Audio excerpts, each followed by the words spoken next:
Hi friends, if this is your first time on my channel, you're most definitely welcome. If you're not subscribed, go ahead and click that subscribe button right now. It only takes 2 seconds, and in the time that I'm talking, you could have subscribed and have clicked the notification bell. That's how easy it was. If you're a returning watcher, thank you so much for sticking with your girl and coming back for another video. Today, as you guys probably have seen, I already got started on my medical school application process video series. I am coming with a lot of videos for you guys of things to think about when you want to apply. I'm going to be talking about my own journey. I'm going to be sharing the journey of my friends. I'm super excited for some of the things that I have coming up for you guys. Before we get into other videos, I want to first talk about making sure that you are actually ready to apply to medical school. I think this is something that's really important to think about, and deciding to apply to medical school is something you don't just decide like a month before the application opens up. This is definitely something you should be thinking about at least a year in advance, because it does take time to prepare your application and really put together a competitive application. So today that's what we're going to be talking about. So without further ado, let's get into the video. So as I mentioned before, applying to medical school is a pretty big deal and requires a lot of preparation and intentionality. You don't just wake up one day and say, okay, I'm going to apply this cycle. It's something you should be thinking about and preparing towards, because you only really want to apply to medical school once, right? There are people who do have to apply multiple times for different reasons, but I do think the application process is pretty expensive. It's very tedious and you could really get burned out, so you really only want to go through the process once if you're able to. And I think thinking about the things that I will talk about in this video will help you decide if you are actually ready to apply. So I definitely think there's 5 questions you want to ask yourself before deciding to actually apply. The first one is probably the most obvious, and it is, why medicine? Why do you want to pursue medicine? And I think that's something definitely you should think about within yourself, because medical school is going to also ask you that too. Your whole application is basically explaining why you want to go into medicine. So if you don't even know that answer yourself, I don't think you should be applying, and you should really consider why you want to apply if you don't really know your why medicine yet. And I think that's definitely something. Of course, the reasons and your motivations for applying to medical school can change and evolve over time, but you definitely want to have a concrete reason as to why you're pursuing medicine, because pursuing medicine is really hard. It's a very tedious journey. You'll cry and be upset and be sad and be depressed multiple times, so you really need a solid reason that will continue to be your motivation even during the low points. So it's really important to figure out and really write down, what is pushing me to apply to medical school? Why do I want to go into medicine? For example, for me, I think there was a lot of different things in my life that really pushed me to medicine. Some that I will talk about in future videos, some that I may not talk about because they're too personal. And I think for me, it was really important that I sat myself down and said, okay, Seun, are we applying to medical school because it's like the Nigerian thing to do, because it's prestigious, because it makes a lot of money? Like, why are we applying to medical school? I really had to sit myself down and find the sincere reasons why I was applying. Because of course, you know, being a doctor is a great career choice, right? You know, when you tell someone you're a doctor, like, ooh, you're a doctor, but you want to dig deeper than that, right? Because I do think the people who last in medicine are not the ones who went into it for the money or for the prestige or anything else. You really have to have that burning desire. So you want to ask yourself, what is driving me? The next thing you need to ask yourself is, are my statistics ready for medical school?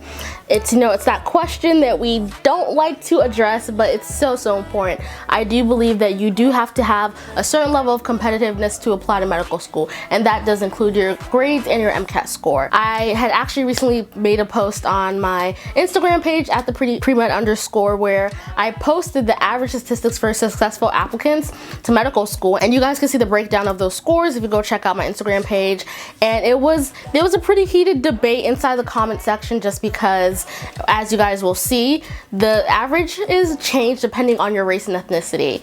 And you know, with whites and Asians being the higher MCAT scores, higher GPA, and underrepresented minorities being lower, of course, right? That does not mean that, you know, you cannot get into medical school if your stats are lower than the average for your race or ethnicity. However, you definitely want to be within that range, because that tells you, okay, I am competitive for my ethnicity group, or I'm competitive for whatever group you want to categorize yourself as.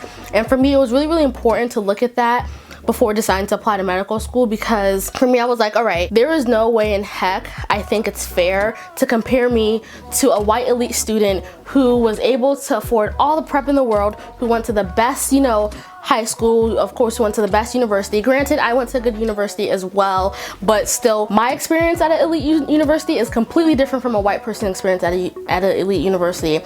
So for me, it was really important to say, okay, am I competitive within the statistics of other underrepresented minorities, right? And as you guys will find out, my stats were actually lower than your average African American successful stats. But you know what? God is merciful, God is good, and you know, your girl got that juice. So you definitely want to ask yourself, am I competitive? If you know that your grades are not around the average that of the ethnicity or the race or whatever it is that you're looking at, you really want to reevaluate, okay, well, why am I trying, what is the rush? Why am I trying to apply if I know my grades are not strong enough, if I know my stats are not strong enough? Because I am a huge proponent of the concept numbers are not everything, but your numbers will get your foot in the door. So you really want to make sure that you have something to work with. You know, as I said, my GPA was lower than the average African American GPA, higher than the average African American MCAT score, but I think what pushed me to apply was that I knew my most recent coursework was phenomenal.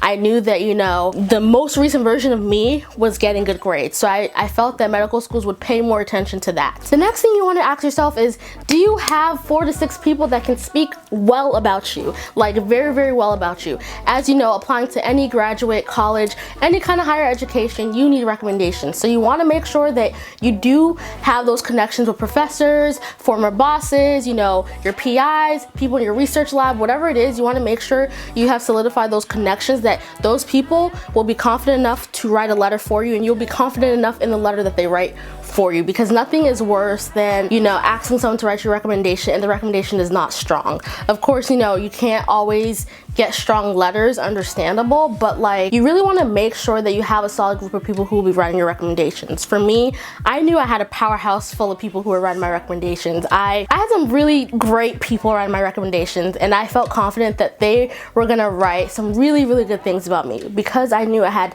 developed those relationships with them, and it was more than just I did well in your class, right? I had actually formed a relationship with them. I had actually formed an advisee, a mentor, whatever kind of relationship with them. So I knew that they knew how bad I wanted to pursue medicine, and I knew that they would do everything in their power to write me the best letter possible. So you want to make sure that you have people who can write you letters of recommendation. I believe the minimum is 3 letters. Some schools cap it at 3, other schools will allow up to 7 recommendations. I think I had 7 recommendations. I ended up sending 6 to most schools, and the schools that only allowed 3, I picked my top 3, you know, recommendations based off of who I knew would write me, who I knew of all of them wrote me the strongest letters. So you definitely want to make sure that you have people that will write you letters of recommendation, and you want to let them know early, because nothing is worse than applying and you're still waiting on a recommendation. Because I got most of my recommendations a year in advance before I had actually applied to medical school, which was kind of great for me because I wasn't worried about chasing person X, Y, and Z. Granted, there were 2 recommenders who were like, I don't want to write your recommendation until, you know, it's closer to the summertime you're applying. And I was like, but nonetheless, they got them in. They were really good. I don't know because I didn't read them, but you know, I just have confidence in the people who wrote me letters, and clearly it worked out for me. So you want to make sure that you have people who will write really good things about you, really, really strong things about you. I, at my job, have read, you know, letters of recommendation for residency applicants, and some of the recommendations, I am just like, this person clearly doesn't want you to match.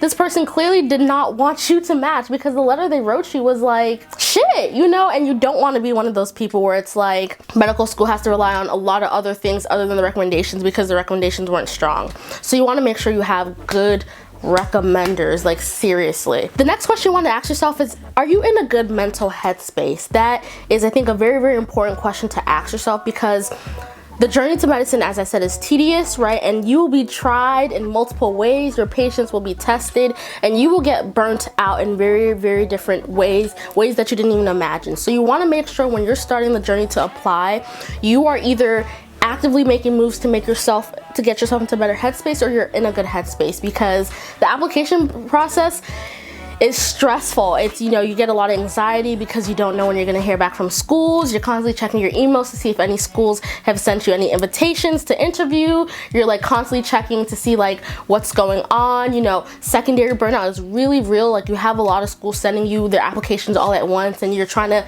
write all the essays and get them back in a timely manner. So like, you really want to make sure that you are in a headspace where you can cope with that stress, right? Nothing is worse than going into application season where you are not the best version of you, because especially when you get into interviews, you really have to you have to go hard or go home. Like, I remember I was going through something, you know, a very, very emotional time for me during like my interview season. My very first interview, I had just gotten into a big fight with a really good friend of mine, and y'all, like, my mental, like, I literally was crying on the plane to the interview, crying in the hotel room, and then I had to snap myself together when I walked into that interview room, because I knew I could not let a single tear fall from my eyes during this interview, because this was one of the most important interviews of my life. And after I left the interview, y'all know what I did?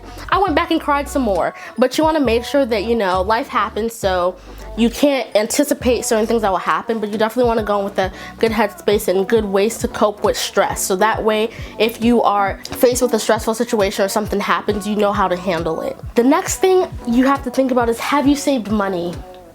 Applying to medical school is very expensive.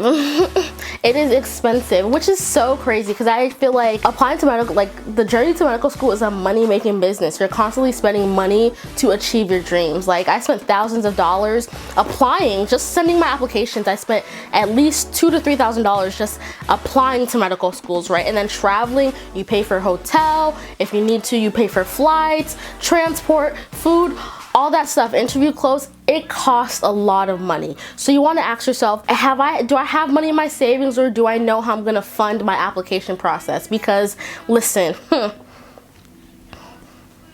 ain't no handouts in this process. I mean, there is the fee assistance program where if you're eligible, you can get it. I wasn't eligible for it, which blew my mind, because I'm like, y'all, I don't got no kinds of money at all.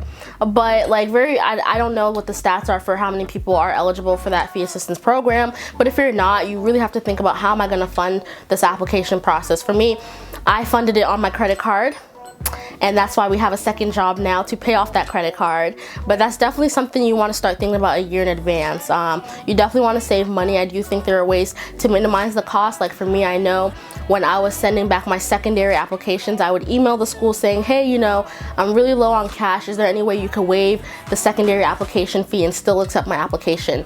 Some schools said yes, some schools said no. But either way, I saved a couple hundred just from asking. So you really want to make sure that you save money. At the end of the day, applying to medical school is basically, you're telling a story. Your whole application is a story, from your grades, your statistics, your personal statement, everything you've been through, your recommendations. It's all a story, and that story has to convey why you're pursuing medicine and why you'll be a great doctor and why the school should accept you. And in order to create that story, which has so many components, you really need to start thinking ahead, like at least a year in advance. So I really encourage you guys to think about these things before applying, and really asking yourself, do I have all these components together before deciding to apply, right? Of course, there are other things as well, such as personal statements, all those kind of things, but I think these are more broad questions you need to ask yourself before actually saying, okay, I am going to apply next year. I hope this video was very, very helpful to you guys.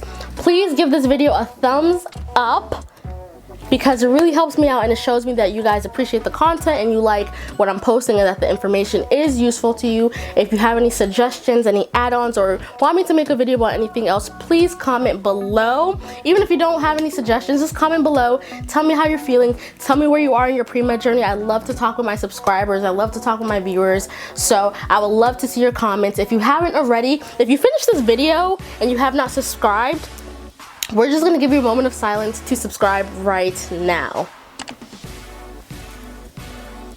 Thank you for subscribing, and I will see you in the next video.